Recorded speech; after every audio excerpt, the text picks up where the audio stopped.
Hi friends, welcome to నానమ్మ village వంటలు. ఈరోజు వీడియోలో అయితే మనమైతే బెండకాయ ఫ్రై అయితే చేసుకోబోతున్నాం. చాలా టేస్టీగా ఉంటుంది. మీరైతే ఎప్పుడు ఈ విధంగా బెండకాయ ఫ్రై అయితే ట్రై చేయకపోతే అయితే ఒకసారి అయితే ఈ విధంగా అయితే మీరు కూడా అయితే ట్రై చేయండి. అది ఎలా చేయాలనేది వీడియో మొత్తం చూస్తే మీకు అర్థమైపోతుంది. చాలా రుచిగా ఉంటుంది. మీరు ఎప్పుడు ట్రై చేస్తే తప్పకుండా అయితే ఒకసారి అయితే ట్రై చేసేయండి. నేనైతే ఒక హాఫ్ కేజీ బెండకాయలు అయితే తీసుకుని శుభ్రంగా కడిగేసేసి మంచిగా తూర్చి పెట్టుకున్నాను. ప్రతి వీటిని అయితే మనం అయితే ఈ బొడ్లు మొత్తం అయితే కోసేసేసి దీన్ని 2 పీసులుగా అయితే కట్ చేసుకుందాం. చూసారు కదా, బెండకాయలు అయితే మనమైతే ఈ విధంగానైతే కొద్దిగానైతే ఇలా కట్ చేసేసేయండి. హాఫ్ నేను ఒక బెండకాయనైతే 2 ముక్కలు చేసుకున్నాను. ఈ విధంగా కట్ చేసుకున్నాను. ఈ విధంగా ఉంటేనే మనకైతే ఈ ఫ్రైకి అయితే చాలా బాగుంటాయి. ఇప్పుడైతే మనం లేట్ చేయకుండా స్టవ్ దగ్గరికి అయితే వెళ్ళిపోదాం. స్టవ్ వెలిగించండి. స్టవ్ వెలిగించేసేసి ఓ బాండి అయితే పెట్టేసేయండి. బాండి నా దగ్గర అయితే ఇప్పుడైతే నాన్ స్టిక్ బాండీలు వచ్చేసినాయి. మననే నాకైతే ఒక కాంబో ప్యాక్ అయితే పంపేసింది గిఫ్ట్గా. ఇందులోనే ఒక టీ స్పూన్ అయితే ఆయిల్ అయితే వేసేయండి. ఆయిల్ వేసేసేసి మన మసాలా కోసం అయితే ఒక 3 ఉల్లిపాయలు వేసేసేసి కాస్త ఉల్లిపాయలు అయితే అలా వేపేసేయండి. ఇందులోనే ఒక 3 పచ్చిమిర్చి వేసేయండి. పచ్చిమిర్చి వేసేసేసి వాటిని కూడా ఉల్లిపాయలతో పాటే వేసేసేయండి. ఉల్లిపాయలు మిరపకాయలు కాస్త వేగిన తర్వాత ఇందులోనే 3 యాలకులు 3 లవంగాలు వేసేయండి. అలాగే ఒక పావు టీ స్పూన్ మెంతులు వేసేయండి. అలాగే ఒక టీ స్పూన్ నువ్వులు వేసేయండి.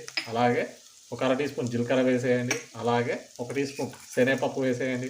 అలాగే ఒక 10 మిరియాలు వేసేసి వీటితో పాటే బాగానైతే వేపేసేయండి.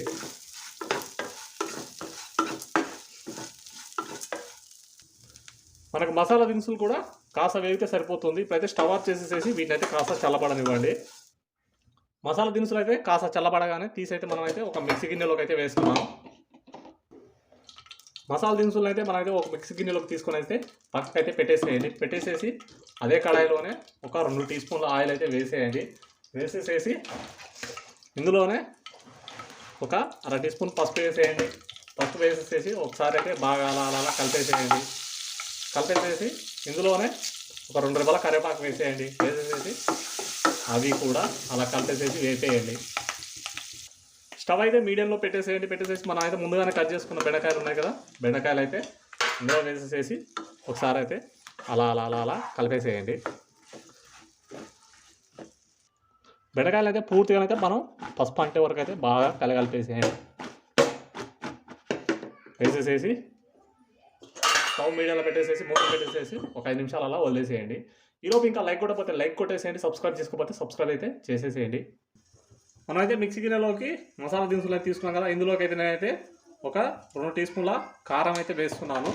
అలాగే ఇందులోకి ఒక టీ స్పూన్ అయితే నేనైతే ధనియం పొడి వేస్తున్నాను. ఇందాక ధనియాలు వేరేది కదా, ఇప్పుడైతే వీటిని అయితే మనమైతే మెత్తగా మిక్స్ అయితే పట్టుకుతాం. చూసారు కదా, మసాలాను అయితే ఇట్లా కొంచెం బరకగానే పట్టేసేయండి. ఇప్పుడైతే దీన్ని ఒక గిన్నెలోకి తీసుకోండి.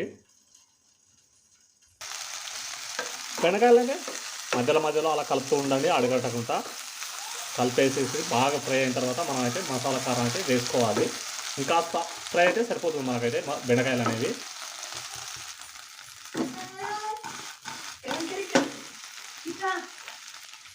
ఒకసారి మూత తీసేసేసి మంచిగానైతే కలిపేసేయండి. కలిపేసిన తర్వాత మనం అయితే ముందుగానే మసాలా అయితే నూరు పెట్టుకున్నాం కదా, మసాలా వేసేసేసి ఒకసారి అయితే మొత్తం అయితే కలిపేసేయండి. ఒకసారి మొత్తం కలిపిన తర్వాత మసాలా వేసుకునేసి ఇప్పుడు ఉప్పు అయితే రుచికి సరిపడనైతే వేసేయండి. వేసేసేసి ఒకసారి మళ్ళీ కలిపేసేయండి. ఉప్పు వేసుకొని ఒకసారి కలిపిన తర్వాత మూత పెట్టేసేసి ఒక 5 నిమిషాలు అయితే మనమైతే మసాలా అయితే బాగా పట్టే వరకు బెండకాయలకు అలా వదిలేసేయండి, మధ్యలో కలుపుకుంటూ. చూసారు కదా, వేడి బెండకాయ ఫ్రై అయితే రెడీ అయిపోయింది. చాలా ఈజీ, చాలా టేస్టీగా ఉంటుంది. ఎప్పుడు ట్రై అయిపోతే ఒకసారి అయితే బెండకాయ ఫ్రై అయితే ఈ విధంగా అయితే ట్రై చేయండి. మీకు అయితే చాలా బాగా నచ్చుతుంది. మరి ఈ బెండకాయ ఫ్రై రెసిపీ మీకు ఎలా అనిపించిందో ఈ వీడియోకి అయితే కామెంట్ చేయండి, లైక్ చేయండి. అలాగే మరెన్నో రుచికరమైన వంటల కోసం నా ఛానల్ని సబ్స్క్రైబ్ అయితే చేసుకోండి.